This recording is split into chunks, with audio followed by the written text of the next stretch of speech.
los libros de los que podríamos estar hablando hoy es Sapo y Sepo. No es el caso, pero bueno, aún así yo me he puesto mi querida sudadera de homenaje a mis dos batracios favoritos. Vamos a empezar. Estos son todos los libros por los que yo literalmente le vendería mi alma al puñeterísimo diablo por volver a leer como si fuera la primera vez. Vamos a presuponer que evidentemente todos tus libros favoritos venderías tu alma por volver a leértelos por primera vez. En esta lista yo no he incluido como muchos de mis libros favoritos como tal. Todos estos libros para mí fueron como este tipo de libros que sentí tanta felicidad, te sorprendieron tanto, te hicieron sentir tantas cosas o te engancharon tanto que te encantaría poder resetear tu cerebro, literalmente borrar tu memoria para poder volver a leerlos como si fuera la primera vez y volver a disfrutarlos como los disfrutaste cuando los leíste por primera vez. El primer libro que me encantaría no haber leído jamás para poder volver a leerlo por primera vez, creo que no sorprenderá a nadie, es La Sociedad Literaria del Pastel de Piel de Patata de Guernsey. Este libro es un clásico, es obviamente conocidísimo, estoy segura de que ya la mayoría de vosotras lo habréis leído, pero si no habéis leído este libro os recomiendo muchísimo que lo leáis porque es una absoluta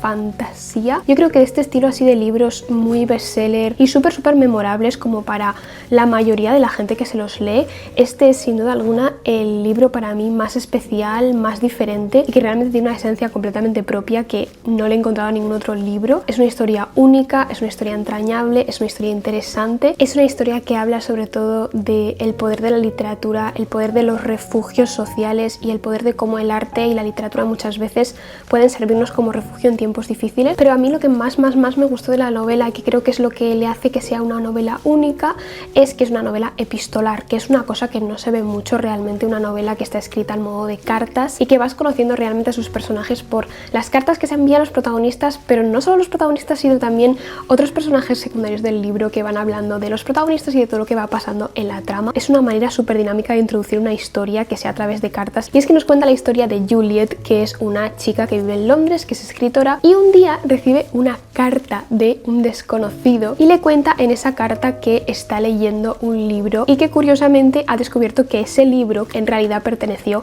a Juliet, porque ella en el interior del libro pues escribió su dirección por si en algún momento se perdía o lo que sea, y no conoce a nadie más con quien poder comentar el libro porque le interesa mucho ese autor, pues decide escribir a Juliet para ver si pueden cartearse y comentar el libro que está leyendo. Esa magia epistolar que se ha perdido, que es que de repente te llegue una carta a tu casa de una persona que no conoces de nada y empieces a cartearte con esa persona y a través de esa persona conozcas un mundo completamente diferente, que es como esas pequeñas casualidades de la vida que te hacen cambiar totalmente tu rumbo, cambiar totalmente tu perspectiva y cambiar totalmente cómo ves el mundo en general. Y es lo que le pasa a Juliet, porque empieza a cartearse con este chico y él le cuenta un poco que en su pueblo, en Guernsey, tienen un club literario, una especie de club donde hacer encuentros literarios que se llama La Sociedad Literaria del Pastel de Piel de Patata de Guernsey. A ella le resulta como muy curioso esta sociedad literaria, lo que hacen, cuál es su contexto, que le llama mucho la atención y le inspira para querer escribir sobre ellos. Eso le hará evidentemente pues cartearse más a menudo tanto con Dossie, que es el chico que le escribió la carta, como con otros integrantes de la sociedad y otros ciudadanos del pueblo que le irán contando cómo se creó la sociedad literaria, qué es lo que hacen en sus reuniones. Y la verdad es que es una sociedad, un club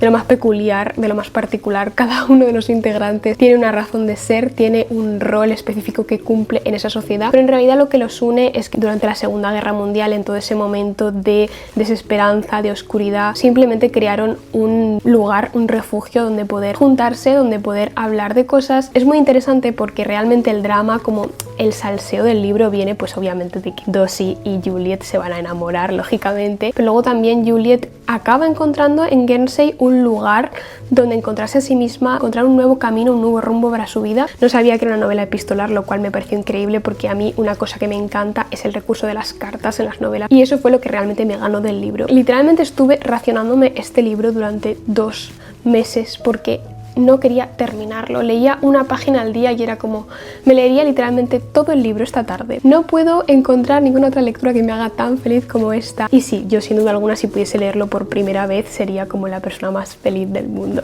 Otro libro que también mataría por poder volver a leer por primera vez es uno del que también os he hablado bastante en el canal, que es el de Memorias de una osa polar. Siento que esos libros que llegan como de casualidad son luego las mejores lecturas. Sientes realmente que estás como descubriendo un tesorito. Este libro yo lo leí yendo al trabajo en Madrid en el móvil. Cuando empecé a trabajar en Madrid fue cuando realmente yo descubrí que existía eBiblio, pero yo no tenía dispositivo digital en ese momento, entonces yo los leía en el móvil. Justo después de la pandemia, o en el momento de la pandemia, que fue cuando yo empecé a trabajar, ir todos los días en metro, a un trabajo además que no me gustaba, todo el trayecto en metro era como para mí una agonía máxima, pero ir leyendo este libro a mí me hacía feliz, era como mi momentito. Sus palabras me llegaron de una manera increíble que siento que si lo hubiese leído en otro momento o en otro contexto pues no me habría llegado tanto. Como bien su nombre indica, son las memorias de una osa polar y es la historia de 3 generaciones. Son 3 generaciones de osos polares y literalmente son osos polares, o sea, es como me encanta el realismo mágico un poco de que son osos polares, cada uno tiene un poco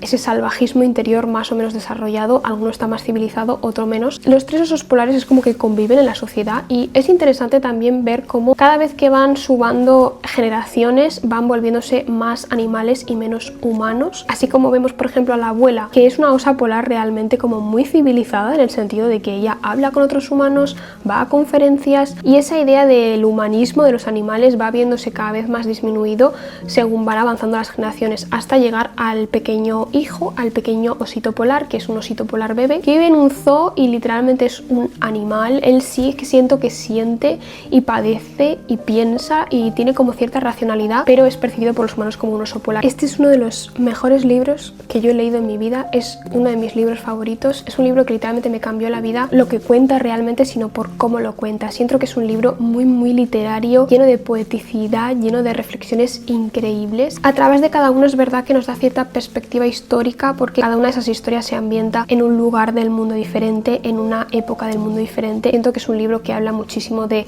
la experiencia humana en general y de las relaciones en sí, importancia de las personas que nos preceden o de las criaturas que nos preceden, ¿no? Es un libro que habla mucho de las raíces internas, de cómo somos lo que somos por las personas que nos precedieron, las personas de nuestra familia, nuestros orígenes. Siento que tiene una fuerza emocional increíble, pero esta autora sin duda alguna tiene una magia especial para hablar de todas esas experiencias tan increíbles. No podía parar de leer, no podía parar de subrayar frases, no podía parar de pensar en el libro. Pues al final tiene un poco esa parte de fábula que lo hace un poco más dinámico, que siento que al final es una relación interesante, que sean animales, es una relación interesante que también se ponga en perspectiva esa parte del salvajismo del animal. Es interesante también como eso te ayuda un poco a relacionar la parte humana a través de una experiencia de una criatura que no es humana. Estaba leyendo, no me estaba dando cuenta, pero yo luego recuerdo este libro y recuerdo ese momento en el que yo iba en el metro, iba leyendo en el móvil y iba simplemente zambulléndome y ahogándome en sus palabras y no podía salir de ahí, era como nada a mi alrededor existía, ¿sabéis? Es uno de esos libros que cuando lo lees se crea absoluto silencio a su alrededor. Yo estaba en el metro y no había nada más que el libro y yo, y no había personas a mi alrededor, no había ruido, no había metro, no había vagón, no había nada, porque estábamos solos el libro y yo. Una manera poder leerlo por primera vez y volver a vivir todo lo que viví y volver a leerlo y a disfrutarlo como la primera vez es que sin duda alguna lo haría. Otro libro que sin duda alguna vendería completamente mi alma para volver a leer por primera vez, realmente cualquier libro de fantasía, ciencia ficción que me haya encantado, ya puede ser El nombre del viento, puede ser Los juegos del hambre, no sé, creo que realmente si solo pudiese decir un género para poder olvidar cada vez que lo leo y volver a leerlo por primera vez, sería ese tipo de géneros como rollo ciencia ficción, fantasía, porque siento que son ese tipo de libros donde te sumerges realmente, donde te enganchas, donde te encariñas mucho y como que te metes mucho en el lore, que cuando acaban sientes como realmente ese vacío. Un libro que destacaría de este estilo para volver a leerlo, una saga, realmente una trilogía barra saga, la saga de Siega. Pero creo que nunca he hablado mucho de Siega en el canal y me parece muy raro porque es una de mis sagas de ciencia ficción favoritas, si no la que más. Creo que tuvo como mucho boom en su día cuando salió, sinceramente de las mejores que he leído de ciencia ficción, rollo distopía y demás. Me parece la mejor, me parece que engancha de una manera impresionante porque trata una temática muy interesante, porque tiene también un puntito Black Mirroresco. También creo que le da esa perspectiva de poder como reflexionar sobre nuestra vida actual, pensamientos y varias reflexiones del libro en nuestra actualidad. Es una saga de libros que trata sobre un futuro distópico en el que ya la muerte natural no existe, que la tecnología ha avanzado tanto que los seres humanos no mueren por enfermedad o no mueren, o sea, tú te puedes tirar literalmente de una ventana, partirte todos los huesos de tu cuerpo, queda igual porque la tecnología te van a llevar a un hospital de reconstrucción, te van a reconstruir y al día siguiente ya vas a estar otra vez en la oficina. Pero obviamente en una sociedad donde el espacio es limitado, pues obviamente tiene que morir gente. Como ya no existe la posibilidad de morir, existen una figura llamada los segadores, unas personas dedicadas a matar a gente y son la única figura que realmente puede decidir quién muere y quién no muere. Esto es súper interesante porque los segadores tienen como este rol en la sociedad de que presupone que tienen que ser justos. Ellos se supone que tienen que ser la muerte. Lo que antiguamente en este libro era la muerte, que es nuestra muerte real, tiene que ser imparcial, igual para todos. No porque tú seas más rico o puedas sobornar al segador te vas a librar de la muerte, sino que el segador tiene que dar una muerte justa e imparcial a todo el mundo. No puede ser que los pobres mueran más, no puede ser que los ricos mueran más. Estadísticamente, en cuanto a los segadores, todo tiene que estar súper bien balanceado. ¿Qué pasa? Que evidentemente si los segadores son seres humanos, va a haber corrupción, como en todas las historias. Los protagonistas son Citra y Rowan, dos chavales que son elegidos para convertirse en segadores. El tema de los segadores a mí me parece un punto de vista súper interesante en el libro porque son como una especie de Jedis. Yo les veo mucha similitud con los Jedis, que no pueden tener familia, no pueden tener vida, no pueden tener hobbies, no pueden hacer realmente nada en su día a día. Son como personas que se han sacrificado literalmente todos sus intereses, todo su futuro, toda su vida, toda su familia, la han sacrificado para el bien común de ser segadores y que el ciclo natural y el equilibrio natural de la vida esté compensado, ¿no? Pueden tener familia, porque en el momento en el que un segador tiene familia, no va a querer matar, por ejemplo, a su propio hijo, ¿no? Por eso cuando Citra y Rowan se ven en este aprendizaje de tener que ser segadores, ellos lógicamente al principio no quieren, porque ¿por qué querrías tener tú la responsabilidad de matar a gente y tener que literalmente matar a gente que ves que no se lo merece, cuando otras personas tal vez tú consideres que sí se lo merecen más? Y tomar esas decisiones es una cosa durísima. Te plantea mucho realmente si tuvieses tú la responsabilidad de matar a gente, pues porque matarías a una ancianita mayor que toda la vida ha ayudado a la gente en lugar de a un violador, ¿no? Pero realmente los segadores no pueden pensar en ese sentido, no pueden pensar este se lo merece más y este se lo merece menos. Tienen que matar por estadística, completamente random, literalmente es aleatoria. Y además es que es una muerte muy rara, es una muerte realmente un poco disturbing porque una muerte incorpórea, ¿no? Tú no ves a la muerte literalmente llegando. En este caso lo que es la muerte, lo que es la figura de la muerte es una persona de carne y hueso, es una persona que tú ves y que te viene y que te dice te ha tocado y te mata. Entonces es una cosa muy rara. Evidentemente son personajes siempre como muy temidos por la sociedad. Es como muy interesante ver todo ese sistema que existe en este futuro distópico para crear la muerte. Es un mundo en el que como no existe la enfermedad y la muerte está decidida un poco estadísticamente, tampoco hay superpoblación, es como todo está súper controlado de manera que haya la población justa para que todo el mundo pueda vivir bien. Hay gente que realmente como no muere, si no le ha tocado morir, hay gente de 200 años literalmente que conoce a sus tataranietos y obviamente hay muchísimo conflicto porque es una de esas utopías realmente distópicas, algo aparentemente idílico, pero realmente evidentemente hay muchísima corrupción, hay segadores que matan lo que no deberían matar, aparte de que vemos a nuestros dos protagonistas, Citra y Rowan, planteándose si realmente para ellos les merece la pena. No los dos van a conseguir ser segadores, es como una especie de competición en la cual al final van a elegir a uno de los dos. Va habiendo un poco también esa competitividad entre ellos, van surgiendo temas entre ellos. La historia es súper continuada, además es que te deja unos cliffhangers de un libro a otro que es increíble, es que engancha muchísimo esta saga. Sí que creo que tiene una perspectiva un poco más juvenil, pero aún así a mí me enganchó muchísimo cuando lo leí. Y, o sea, yo de verdad os lo digo, es que mataría, literalmente me convertiría en segadora solo por volver a leerme estos libros como si fuera la primera vez, no saber qué va a pasar y engancharme igual que me enganché la primera vez. Otro libro, sin duda alguna, que mataría a alguien con mis propias manos para poder volver a leerme por primera vez es Kiki's Delivery Service. Estos libros son como que necesito volver a vivir la experiencia de leerlos como si fuera la primera vez porque siento que no lo voy a volver a vivir nunca más de la misma manera. Entonces Kiki's Delivery Service para mí, por cierto, tengo las dos ediciones, la edición de Nocturna en español y también tengo la edición en inglés, que creo que es literalmente como la mejor edición que puede haber de este libro, es que es literalmente perfecta. Fui tan feliz cuando leí Kiki's Delivery Service. Evidentemente yo sabía cuando empecé a leer Kiki's Delivery Service que iba a ser uno de mis libros favoritos. No puede haber nada que me haga a mí más feliz que las películas de Estudio Ghibli y mi favorita, por supuesto, es Kiki's Delivery Service. En Kiki's Delivery Service tenemos la historia de Kiki o Nikki, depende si lees el libro en español o en inglés, las brujas cuando cumplen cierta edad. Existe la tradición de que tienen que pasar un año fuera de casa, como que tienen que independizarse durante un año, irse volando, buscar un pueblo lejos de su familia y vivir un año solas siendo como la bruja de ese pueblo y también a desarrollar como su skill principal. Kiki pues se va de casa de sus padres a buscar un pueblo en el que vivir y encuentra un pueblecito costero donde vivirá durante un año. Entonces empezará un servicio a domicilio de paquetería y empieza a recibir encargos de mensajería de gente que le pide que lleve paquetes de un lado a otro, y de esa manera como que va por una parte conociendo a la gente del pueblo, conociendo un poco el contexto del pueblo, haciéndose también como un poco su lugar allí, y aparte de eso también va encontrándose a sí misma, evidentemente, como que tiene ese año de aprendizaje y de crecimiento personal, encontrando realmente su rumbo en la vida y sabiendo lo que quiere hacer en su futuro. Entonces, tan increíble, simplemente es el libro más increíble que vais a leer en toda vuestra vida, que es un libro en el que te quieres quedar a vivir todo el rato. Sí que es verdad que cambian algunas cosas, por ejemplo en la película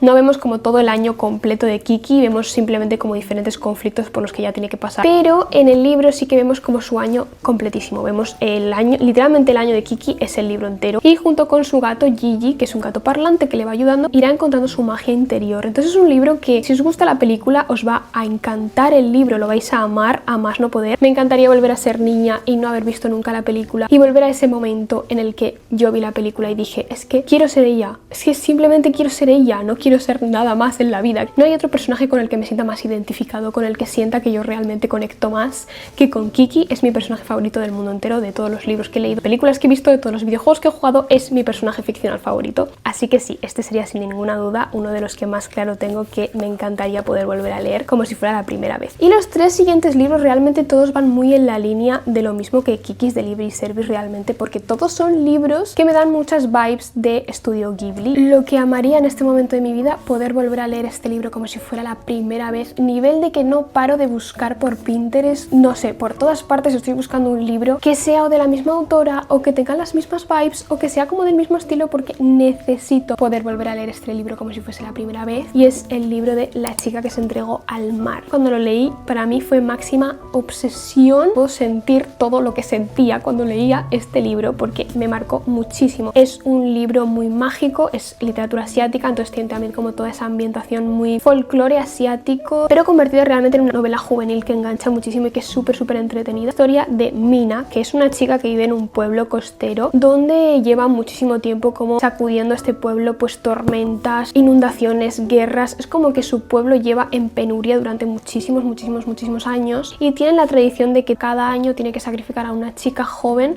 para que sea la esposa del dios del mar, porque piensan que si continúan sacrificando mujeres y tirándolas al mar para que sean la esposa del dios del mar, esa maldición que tienen sobre ellos pues en algún momento terminará. La historia de Mina comienza cuando ella se sacrifica por otra chica de su pueblo y decide tirarse al mar para hacer el sacrificio y convertirse ella por voluntad propia en la esposa del dios del mar. Y cuando se lanza al mar aparece en el reino de los espíritus, que es allí donde vive el dios del mar. Ella descubre que realmente el dios del mar lleva muchísimos años dormido en un sueño, en una especie de maldición que le tiene dormido para siempre, y es por eso por lo que realmente su pueblo está sufriendo tantos estragos. Está dormido y no puede protegerlo, puede cumplir su labor como dios del mar para proteger a su pueblo. Ella empezará como una misión de intentar despertar al dios del mar e intentar romper su maldición para que así pueda ayudar a su familia y ayudar a su pueblo. Es un libro que no te esperas para nada los plot twists que va a haber. Es un libro que es literalmente el viaje de Chihiro, pero a